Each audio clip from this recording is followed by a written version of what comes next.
EM Weekly starting right now, bringing emergency managers from around the world together to learn, share and collaborate. Hey, good morning, everybody. This is your host, Todd DeVoe, with our co-host and special friend, Dan Scott. Good morning. And my special friend. That could be taken the wrong way sometimes, but anyway.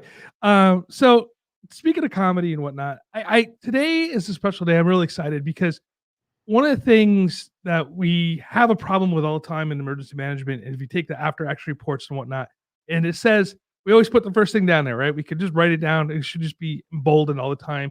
It's communications. Why do we have a problem with communications? And what does that mean, right? Does it mean it's a technical issue? Is it just writing issue?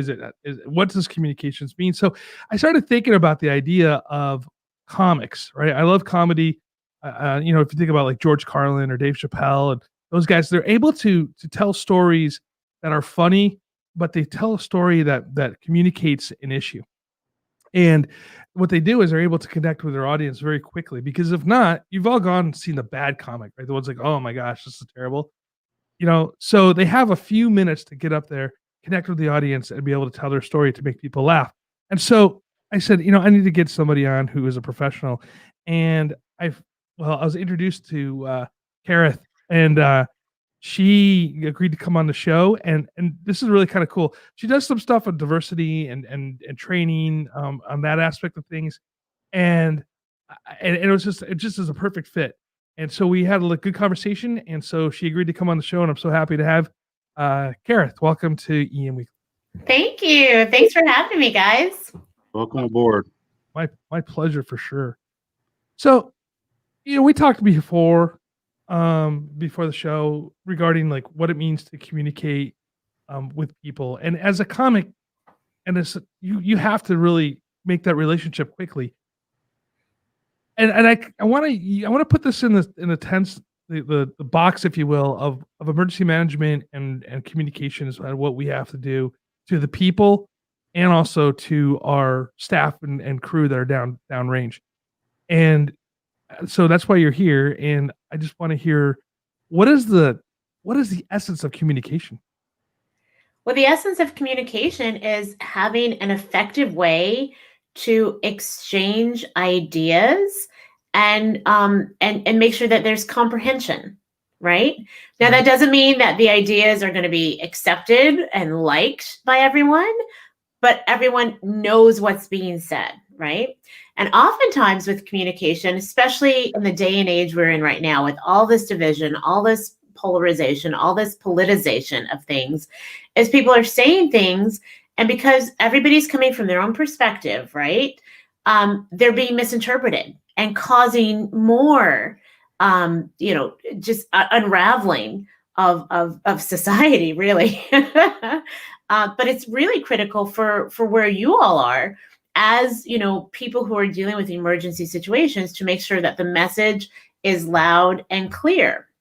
But again, because everyone is coming from their own, like I had a theater professor say, we're all the stars in our own personal play, right? We all have these starring roles.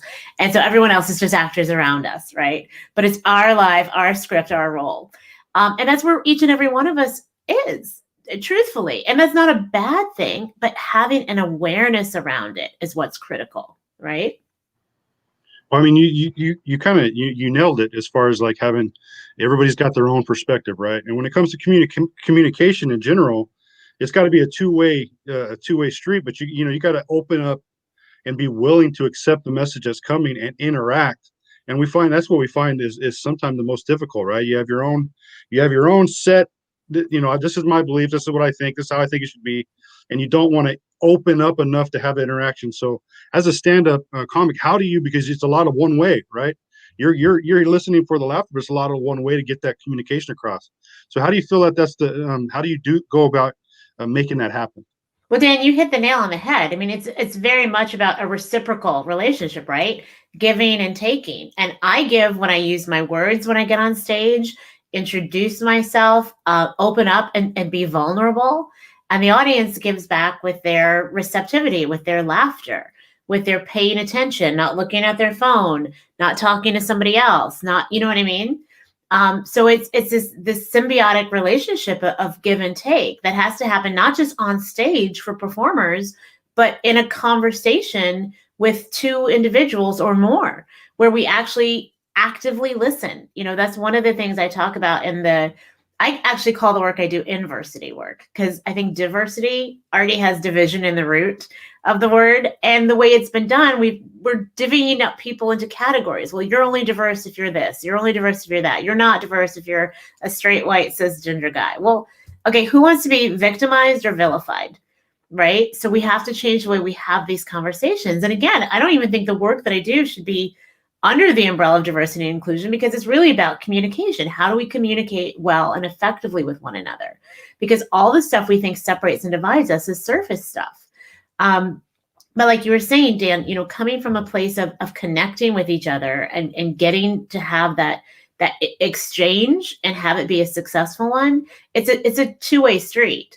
It's being open enough to hearing what the other person's saying without necessarily going down your own way of interpreting it, but just listening and asking questions if you don't know, right? But then also just waiting to let it marinate and interpret. And now oftentimes in an emergency, you may not have time to be like, let me go back and think about that for a minute, right? You've got to act now. But hopefully it comes from this idea of like, wait a second, this is an expert who knows what they're saying and doing. So the expert has to be effective in the way that they communicate the message.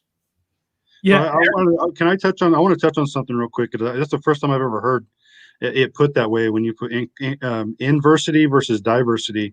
I think that I love hearing that. I think that's an amazing way to view it. And I just wanted to touch on that real quick and acknowledge that I think that's a beautiful way of looking at that. Thank you. And I agree with you there too, Dan and Karith. So Eric Alberts, he puts up in LinkedIn here. He goes, the term communication means so many things to each person. It's a subject that will always appear in the ARs because of this. And Eric, it's kind of funny because we were actually talking about this yesterday as well. And it's a personal discussion, social media, message technology, etc. And then we get into how people receive and perceive the message and the information that they are receiving. And I think, and Eric, I think you the last part right there as well, is you hit it right in the head, is people are definitely listening to things within their filter, right? And and I think that's part of the reason what we're having here. Let's call it out. The communications debacle that we're having with public health, right? It's basically because the messages are mixed, right? So it starts off with saying, hey, don't wear a mask. You don't need to wear a mask. And then now we're telling people, and even if those signs changes and ideas changes, it's that perception that there's no consistency in that what's going on. And so people start filtering out the stuff. Then you add in like the social media where there's misinformation being put up. So there's a lot of things that we're fighting specifically when we're trying to communicate with people during a crisis. And I mean, and that was like a long way around to this big question, Karith. How do we get through that, the misinformation? How do we gain that trust again with the public when we're trying to put information out? Well, I think the word that you really just like stood out for me and what you just said is trust. We are in a day and age of misinformation and of people not trusting one another. And they don't know who to trust because they're being fed. You turn on one TV station, you're getting one message. You turn on another TV station, you're getting another. What's real? How do we decipher what's real? And this is where critical thinking has to come into play, which unfortunately is something that's on the decline. And why a lot of people are homeschooling, myself included. But the idea behind critical thinking is to make an assessment, right, of what is being said, who's saying it, why are they saying it, right? Maybe even a little following the money trail behind certain things sometimes. But also like what is working, like what's in the best interest for people. I happen to be married to an Australian, and we obviously can't go there now to visit our family. But they are open. That country is open. They in New Zealand are living their best lives because they followed a certain protocol that was kind of set across the board for everybody to adhere to. And while it did seem really maybe imposing initially, like, hey, you can't do this, you can't do that, but we're actually really trying to do this for your best interest. They now have this freedom to have their businesses open, to do what they want to do, to go to concerts and sporting events and socialize with one another. And unfortunately, we're very far from that. So, I'm not here to criticize anyone, but again, communication is so key, and having a unified message. And I'm not saying don't have people that don't agree, right? But as far as having like a message where across the board, okay, this is what we're seeing needs to be done, and asking people to adhere to it, hopefully for the greater good. So, go ahead. Just real quick. So, what are the lessons that we can take from humorists and comedians? And I'm not saying stand up, and we don't have to become stand-up comedians and tell jokes, right? But we have to connect with our audience. And when I say our audience, it's those who we're communicating with. But what lessons can we learn directly from what comics do to connect with their audiences when they're at stand-up? Sure. Well, my motto is if you can laugh at it, you can get through it. And I think being able to have a sense of humor, keep your sense of humor, not be dissuaded to just be offended by something someone says all the time. Like, I'm so done with cancel culture. I'm so done with people shouting other people down and saying, you can't speak on my campus. You can't say that. Well, it's America still. We still have free speech, right? I may not like what you say. I may not agree with it, but you have the right to say it. So using humor, though, is an incredible tool, as I said earlier. We were having a private conversation, but it's a great way to connect with people, because when you are laughing, like, physiological things actually happen in your brain and in your body. And these walls of people who are ready to be on the offensive about something or the defensive, they kind of break down. So you can actually have this exchange of ideas without somebody being ready to pounce. That's when you're like, okay, wait a second, this is a good guy. This is, we were talking about Dan, having this like really strong presence that is like, his outer shell isn't necessarily what's going on the inside. Like, he's this great, really warm guy, but people aren't going to see that immediately if they just see him walking across the street, looking big and burly. And so it's taking that time to just engage with somebody without prejudging them, without the stereotypes, without the, we all have unconscious bias. I'm not here to knock anybody down for that. I have it. But the idea is putting it in check, right? Setting it aside and being like, you know what? Let me take a moment to just hear what this person has to say, to engage with them and give them a shot, because we don't know who anybody is till we get to do that. And I mean that kind of leads to what I was going to kind of bring up, is that communication in general is not easy. I mean, it takes work, and we have professionals who still mess up. I mean, it's just, we have, it takes a professional individual to know what kind of message to put out, how to interpret the messages coming in, how to answer questions, engage people, and how to also craft it in words and on paper and social media, and everything's different. It's a way it's interpreted. As we say, a lot of this is perception, right? And we have a very it's just in us to want to jump to a conclusion based on I mean, you ever get that email and you're looking like, what did they just say to me? And it's not what they meant at all, and you just have to look back at it. Or did you write something to somebody and they took it completely out of proportion because of the tone they read in whatever you put through? It's important for us to understand that. So you got to read a room. You have to understand. So in your pursuit, you got to maybe change the way you are putting your punchline across, or your joke across, or the audience in which you're playing to, giving them a little bit more time to understand what you just said, right? So how do we do that more in without jumping to conclusions? Because we do that a lot. We get that especially with the emergency management, and if we're on scene somewhere and we're communicating a lot in writing, and they reading that and they may not understand it. And I feel like a lot of COVID right now, the mixed messaging is that it's so different because we're not hearing it from people's voice.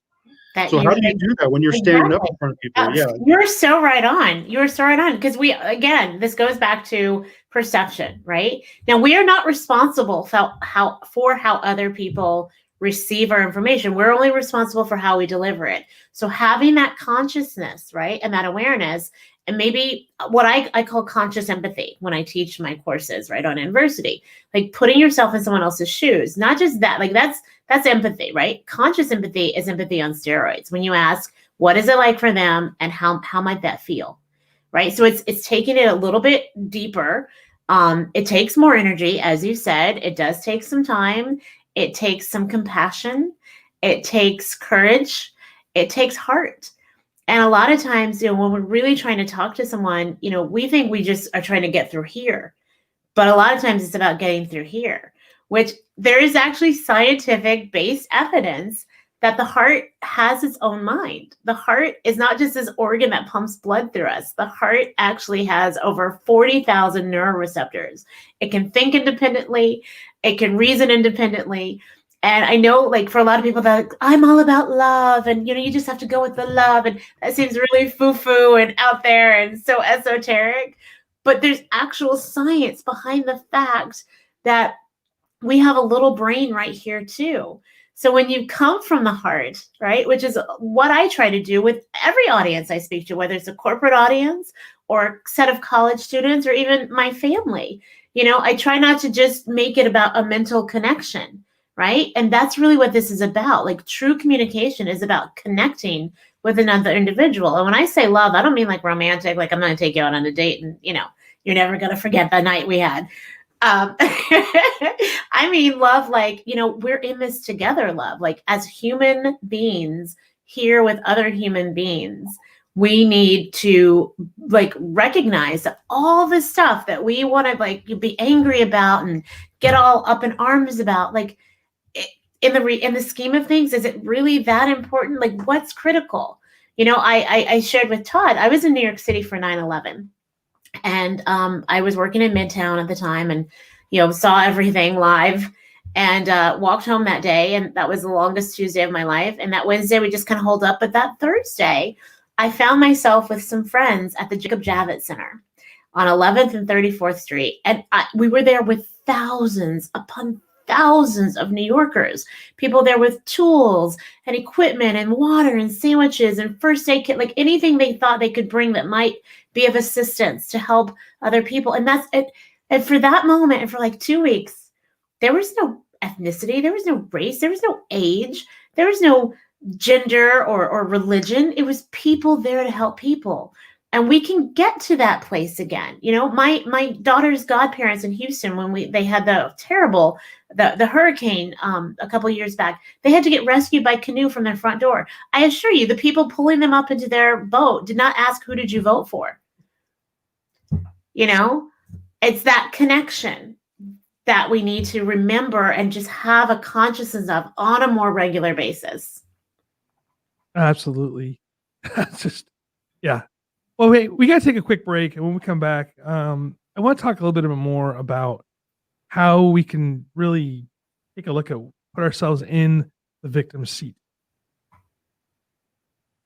The Outer Limits Supply Company was founded on the idea of providing high quality equipment. Their goal is to supply the life-saving equipment you'll need to mitigate the majority of medical or traumatic injuries often seen during austere conditions. Whether it is when you are on the outdoor adventure or your team is responding to a major crisis, the Outer Limits Supply Company provides practical, user-friendly first aid and trauma kits that anyone can use. If you enter EM Weekly at checkout, you'll receive 20% off your purchase. So go to www.outerlimitsupply.com today. Seconds count during an emergency. That's why at Titan HST, we're always inventing new technology to help people stay safe and help people who can provide help get connected with people who need help. At Titan HST, we've deployed mesh networking, allowing emergency communication even when networks are down, augmented reality, and real-time translation. We believe in the power of people to help each other stay safe and thrive. So if you've been listening to the show for a little bit, you know that I love the VanQuest bags that are out there. And they're one of our great sponsors. I just kind of want to show you this bag that I got. look at here. It's a nice bag. It's really well put together. I love the color. It doesn't look all tactical or tactical, if you will. And the inside, like I talked about, the fact that it has like this orange lining to where you can actually find things in the bag than when you're like trying to look through this dark bag. So that's why I use the VanQuest bag.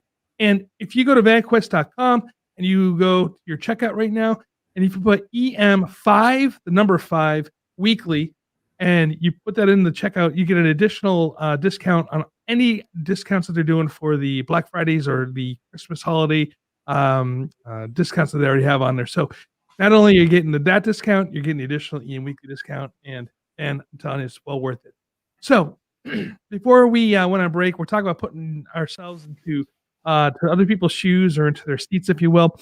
And Eileen, she says here, talks about an idea that they did a study where they took away the name of the person or the image or anything like this and just put a message out, and people listened to it for the way it was written, not filtering it through who sent the message.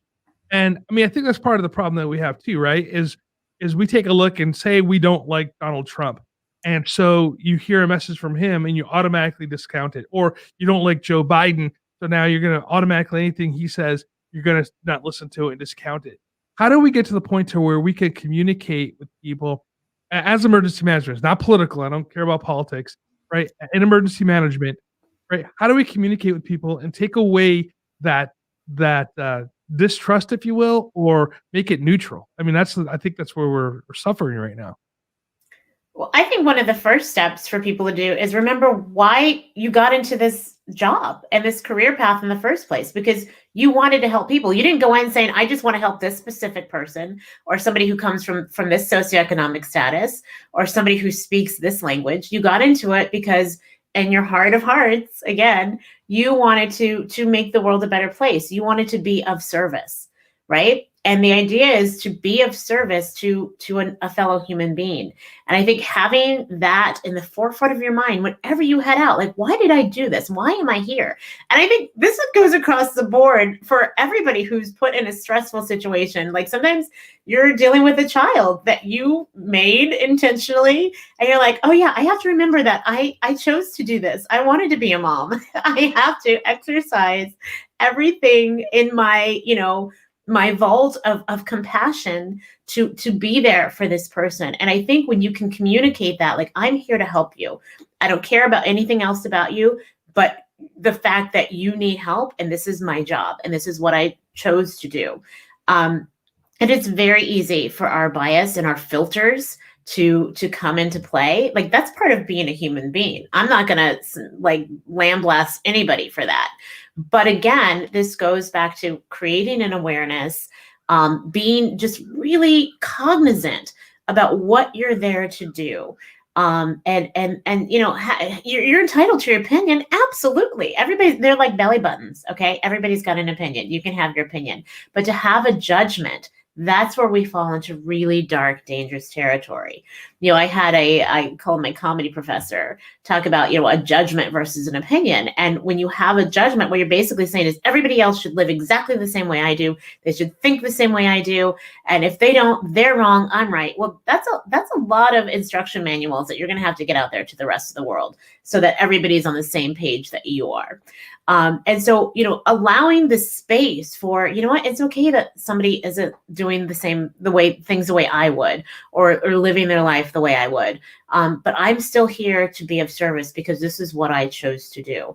And when you can communicate that, taking that judgment out of it, because another thing, when you're judging other people, what do you think is happening to you?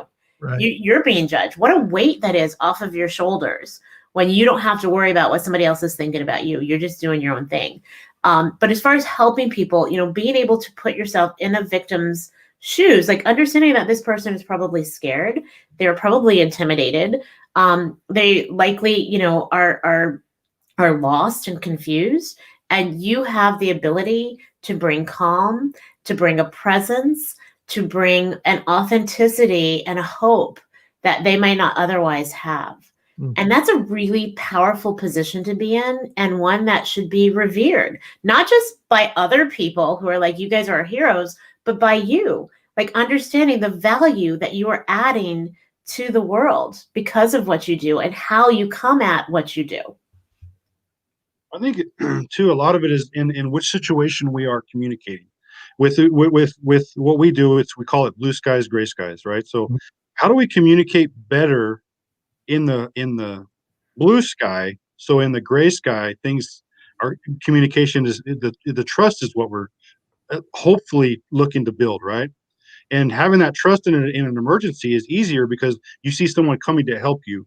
So how do you build that trust with communication in the blue sky when things aren't going crazy and you're not seeing that person come to your rescue, and build that trust between those who are trying to do what's best for you, and the people that we are trying to reach. Right. Well, I think this is applying some of the rules of adversity, right? And the rules of adversity are, I want people to care, right? Conscious empathy, active listening, responsible reactions, environmental awareness. And I think the E is really what I want to focus on with this question, because environmental awareness, like who are you consciously around in your personal life? Like, who do you make a decision to be? And listen, birds of a feather flock together. Okay, that's not just a saying because it's a cute expression and it rhymes. Like, we like to be comfortable. That is our human nature. By design, we like to be comfortable. And when we're put in a situation that isn't comfortable, it takes us into a space of being, again, on the offense or the defense. And, this goes back to when we were cave people, right? When something was different or new, back then it was, is this a physical threat, right? Like a saber-toothed tiger or a warring tribe. Now it's more, is this an emotional threat? Am I going to be put out of my comfort zone because I don't know what this person is like, how they're going to react to me? I don't agree with what they're doing, how they're living their life. And we have to, that is work that we have to consciously set aside so that we can connect with people on a deeper level. Because you would be surprised, like I think it was Eileen, you said when there a statement gets put up, or you're introduced to somebody. There's a great beer commercial, and I don't remember which company, it might have been Heineken, and they basically had two people, gave them an assignment of building a woodwork project, and they just had to work with each other, have a beer, talk over it, and figure it out. And they would just talk about life and kids and school or sports, not knowing anything else about the other person. And then, like, after the commercial, they found out they were completely opposite political sides of the spectrum. But that wasn't a factor because it didn't need to be, right? And so what we have to take out of play is this idea that we're so different from each other, because we actually do have more in common than we don't. We've unfortunately just been trained, right, from childhood, from the media, from especially social media, to otherize people. And that is, it's not through any fault of our own, but it is our fault if we continue to play that game. Yeah, I mean, we tend to be tribal anyway, right? And I mean, if you think about sports, and I mean, if you think here in California, we have the great rivalry between the Dodgers and the San Francisco Giants, and it gets to the point to where, like, people are fighting in the parking lot after or before the game because they're wearing a different uniform. But that's a whole nother conversation we can have later, but just kind of popped into my head. But I want to move back into the communication aspect of telling stories. And I was talking to my students the other day regarding, how do we approach preparedness and community preparedness, resilience, and how do we do it? Because right now we scare people, like, oh, if you don't prepare for this big disaster, you're gonna starve to death and die, But if you take a look at, like, say, Geico commercials or Progressive commercials for insurance, they're telling people, hey, this is a serious thing. You need to have insurance for your vehicle because you could lose it. Or the Mayhem guy, I forget what insurance company he is. But they make insurance not scary necessarily. They make it kind of funny, and then you go, oh yeah, I probably should get insurance because if that flood happens to my house, it would suck. How do we change that tone from being doom and gloom to, I don't want to say funny, but at least interesting? Well, listen, it takes creativity, right? It takes, like you said, kind of seeing the flip side of things. I mean, when you think about how humor is used so effectively, I mean, I'm a kid of the 80s. I grew up on sitcoms like The Cosby Show and Cheers and all that, and Night Court. And, some of the funniest episodes ever were the funeral episodes, right? Now, what's funny about death? Absolutely nothing. But they found a way. In Will and Grace, I always think back to a Will and Grace episode that was like a funeral. That was just hysterical. And we all can relate to that because, death is something that none of us are going to escape, right? It's affected every single one of us. So has trauma, right? So have emergencies in some way or another. But the idea isn't to terrorize people. I think, Todd and I were talking about how, like, sometimes people get terrified about doing stuff and they turn into those goats that when they scream and pass out. We don't want to do that to people, but that is what people will do sometimes. And so they don't take any action. So the idea is to, not just come from a place of authenticity, but a place of creativity, a place of like, hey, I want this to be relatable for you so that you understand the consequences certainly are dire. But guess what? I'm going to help you figure out a way to get to this place so that this may not happen to you, so that you can avoid this, so that we are in this together. And it's, it's a matter of style, of course. But I think it's really imperative, again, to have a creative way to really approach things so that, again, across the board, everybody feels like, oh, okay, I can see this. It's not too intimidating. It's not too scary. And there are certainly ways to do that, because every single one of us has experienced something that's really kind of shaken us up or thrown us off course. And I think coming from that place of remembrance and being like, okay, if this has been taught to me this way, that would have been a little bit better. Maybe, I can incorporate this story into it or this lesson. And humor can be found anywhere. I think I mentioned, it's like water. Like if there's a crack, we can get into it. We can bring humor into it. It's possible. Right. So, Karith, now, do you do like workshops and stuff like that for this? I do. I teach. So I have, my company's called Inversity Solutions. I teach workshops. I have keynotes. I do seminars. I am like everywhere you want to be. I'm like, what is it, the Allstate or American Express? But I work with organizations. I work with corporations and colleges and universities. And I believe that like all of this should be done with humor and laughter. And, the best way to me to reach people is to engage with them and leave people feeling connected and inspired, not scared or bad or forlorn. Even though we're talking about serious stuff like diversity and inclusion, like emergency responses, this is real life stuff. Like the real world's not going to stop, but how we tackle it, how we go about it, how we engage with each other. It doesn't have to be this daunting, awful, negative experience. So I see you have a book behind you. Tell me a little bit about the book. I do. So I wrote a book. It came out this June of 2020 called You Can Be Perfect or You Can Be Happy. And it actually happened because of it came to be a bit of a serious situation. My daughter was born on time, but very, very small. She was only 4 pounds, 10 ounces. And actually ended up losing almost a pound because she wasn't latching properly. And I went into a new motherhood tailspin and I blamed myself. And I was just like, it's like that you got one job, it's to keep this person alive and you're failing miserably. And I had a friend say, listen, you can be perfect, you can be happy. I choose happy. And I thought about it. I mean, that heaven should have opened up and a chorus of angels should have sung. But it was just like, oh, what a nice thing to say. But that thought stayed with me for years. You can be perfect or you can be happy. And I realized how much of my life I had spent trying to be perfect. The perfect daughter, the perfect student, the perfect friend, the perfect employee. And what was that costing me? It was costing me time. It certainly cost me money in certain circumstances. It cost me peace. And it cost me joy and happiness. And I realized that was a message that the world needed to hear because I'm not the only person who's out there thinking that there is such a thing as perfect when the reality is there isn't. but happiness is a choice. Now, the caveat is that happiness is not a constant. You're not supposed to be on all the time. Anybody who is on drugs, prescription or otherwise, or they're delusional. It's okay to have a bad day. It's okay to not want to get out of bed for a weekend. 3 weeks, you should call someone.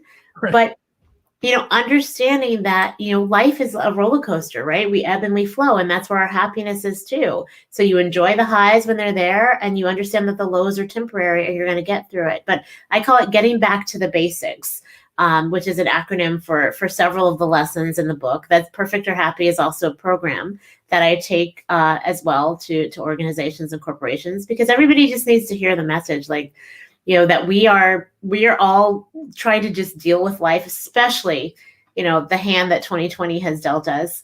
And, thinking that, if we can just be perfect, everything will be okay. Well, guess what? There's no such thing. But there are certainly other ways to work through things and to handle it, and to feel like you're keeping your head not just above water, but you're actually, you're treading water and you're not exhausting yourself.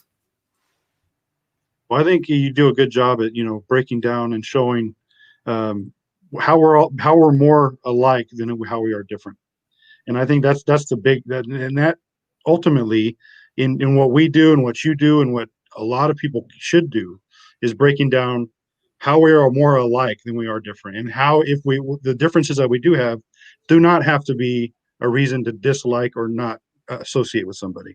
I'm gonna buy your book, so just so you know that.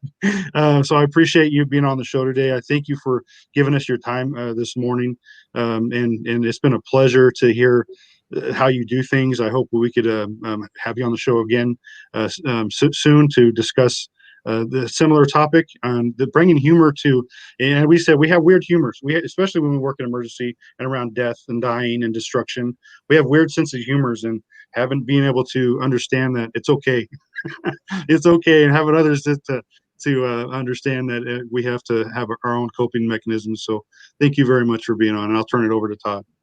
Hey everybody, thank you so much for being with us today. Karith, thank you so much for being on the show. And please, everybody, check out our website. I haven't seen the book yet, but I plan on buying it as well. And maybe we can discuss that. Have you back on, we'll discuss your book. Everybody, follow us on Facebook, Twitter, Instagram, YouTube, here, LinkedIn, wherever we're at. And you guys have a safe, wonderful day. And remember, as Mackenzie says, stay hydrated.